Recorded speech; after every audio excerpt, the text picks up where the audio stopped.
हाँ जी, welcome to today's video. आज हम बात करने वाले हैं how to study for US CMA. मेरा फेवरेट टॉपिक है। मेरे पास एक प्रूवन टेक्निक है, 3 स्टेप प्रोसेस है। मैं अपने हर स्टूडेंट को फॉलो करने के लिए बोलता हूँ। मैंने खुद ये प्रोसेस फॉलो की थी। आंख बंद करके आप पास हो जाओगे। तो अगर आपके पास पेन पेपर है, नोट्स लेना चालू कर दीजिए। फर्स्ट स्टेप, अगर आपने कोई क्लासरूम प्रोग्राम ज्वाइन किया है, कोई कोचिंग ज्वाइन की है, तो उसका लाइव लेक्चर या फिर एक रिकॉर्डेड लेक्चर देख लेना। That should be your first step. Make sure आप पूरी तरह से अटेंटिव हो इस क्लास में।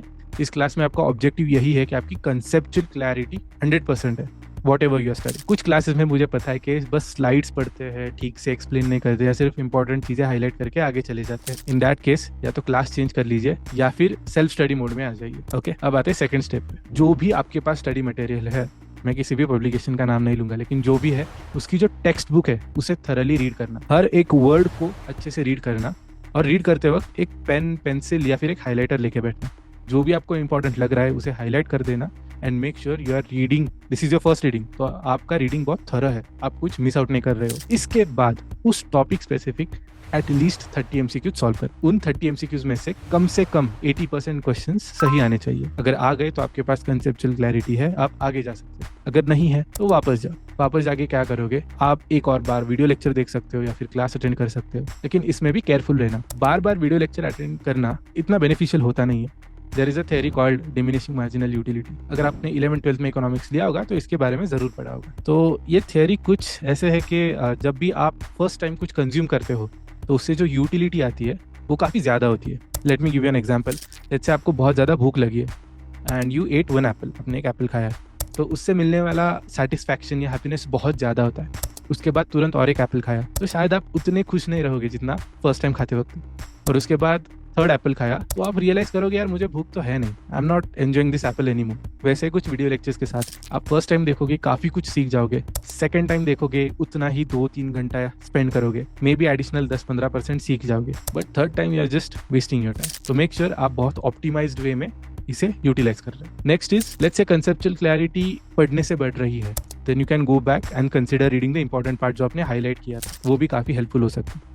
And again you can go attempt another question bank of 30 MCQs at least, और वहाँ पे 80% से ज़्यादा, मतलब 24-25 MCQs कम से कम सही आने चाहिए। और यही साइकिल आप पूरे सिलेबस के लिए फॉलो करना, लेकिन आपको एक बीच में माइलस्टोन रखना है। जैसे मैं अपने क्लास में करता हूँ कि मैं 3 सेक्शन खत्म करता हूँ आउट ऑफ टोटल 6 सेक्शन, और एक मिड सीजन मॉक लेता हूँ। इससे क्या हुआ है कि स्टूडेंट्स जो सिर्फ स्टडी मोड में थे वो थोड़े लेड बैक थे, यार सर पढ़ा रहे ना, हम सीखते जाएंगे, और अचानक से एक बहुत बड़ा बल्क क्रिएट हो जाता है पढ़ने के लिए, and then it is very difficult to retain everything, कि सब कुछ याद भी रहेगा, एग्जाम के लिए वो कॉन्फिडेंस भी आएगा। ऐसे होता नहीं है। तो मैंने क्या किया कि एक मिड सीजन मॉक रख दी है after completing 50% of the syllabus, और मैंने स्टूडेंट्स को 2 दिन की छुट्टी दे दी कि पढ़ के आओ, कम से कम 80% चाहिए, वरना मैं आपका एग्जाम स्लॉट पोस्टपोन कर दूंगा। ऐसे बताते ही सब स्टूडेंट्स बहुत सीरियस मोड में चले गए, and for the first time their focus was not on just attending lecture. For the first time उनका फोकस एग्जाम से 2-3 महीने पहले ही बहुत ज्यादा इंटेंस पढ़ाई में चला गया। इससे क्या होता है कि आप 50% बहुत अच्छे से पढ़ लेते हो ना,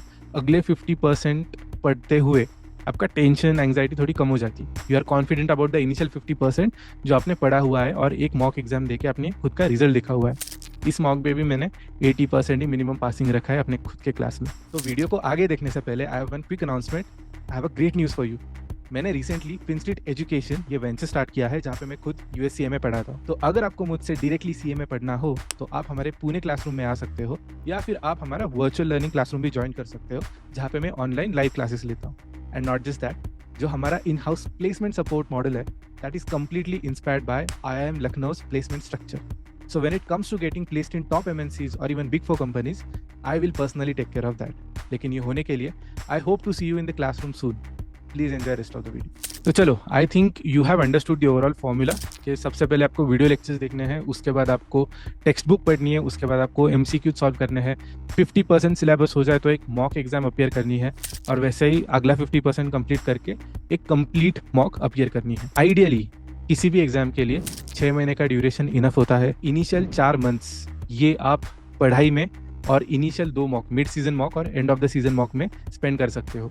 और आखिरी के 2 मंथ है ना, वो मैंने थोड़ा सा बफर रखा है, यार बीच में आप बीमार हो गए, भाई की शादी है, या कुछ घूमने जाना है, या कुछ और इवेंट है, तो उसके लिए 15-20 दिन का मैंने बफर रखा है कि बीच में ब्रेक आ सकता है, to cover that up. And secondly, exam से पहले कम से कम 3 से 4 मॉक के लिए अपीयर होना ऑल्सो जो सपोर्ट पैकेज है उसे कम से कम 3 बार सॉल्व करना। फर्स्ट अटेम्प्ट में तो पूरा सपोर्ट पैकेज सॉल्व करना, सेकेंड और थर्ड टाइम में आप इजी वाले क्वेश्चन स्किप कर सकते हो, लेकिन जो मॉडरेट या डिफिकल्ट है उनको जरूर अटेम्प्ट करना।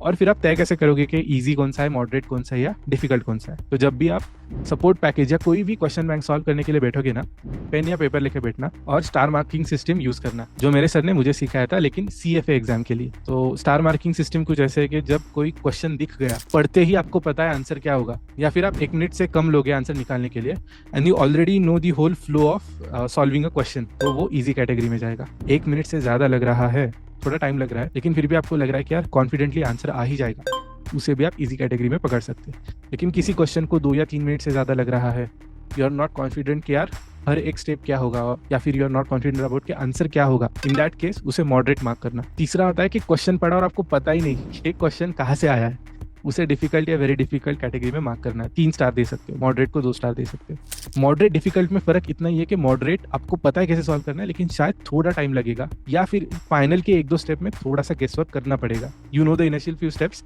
फाइनल स्टेप के लिए थोड़ा सा आपको एफर्ट डालना पड़ेगा। वो होते हैं मॉडरेट क्वेश्चन। डिफिकल्ट क्वेश्चन मतलब देखते ही पता चल जाता है कि यार पता नहीं कैसे सॉल्व करना है, या आउट ऑफ सिलेबस ही लग रहा है क्वेश्चन, वो होते हैं difficult question. So I hope आपको अभी एक ओवरऑल आइडिया आ गया है कि आप अपने एग्जाम के लिए कैसे प्रिपेयर कर सकते हो। In case you ever consider कि यार मुझे सेल्फ स्टडी करना चाहिए या कोई क्लास ज्वाइन करना चाहिए, तो 2 ही चीजें याद रखना। मैं बहुत ज्यादा फेवर हूँ सेल्फ स्टडी के। आई पर्सनली थिंक यार self study is the best way to study, क्योंकि जो आप गलतियां कर करके सीखते हो वो जल्दी से भूलते नहीं हो, रिटेन कर लेते हो। इसलिए मैंने ना आउट ऑफ द बॉक्स जाके अपने ही क्लास में एक प्रोग्राम निकाला है फॉर सेल्फ स्टडी लर्नर्स कि यार अगर आप सेल्फ स्टडी कर रहे हो तो बहुत मिनिमल मैंने एक फी रखी है कि यहाँ पे मैं सिर्फ आपके डाउट सॉल्व करूंगा, आपको बेसिक लेक्चर्स दूंगा।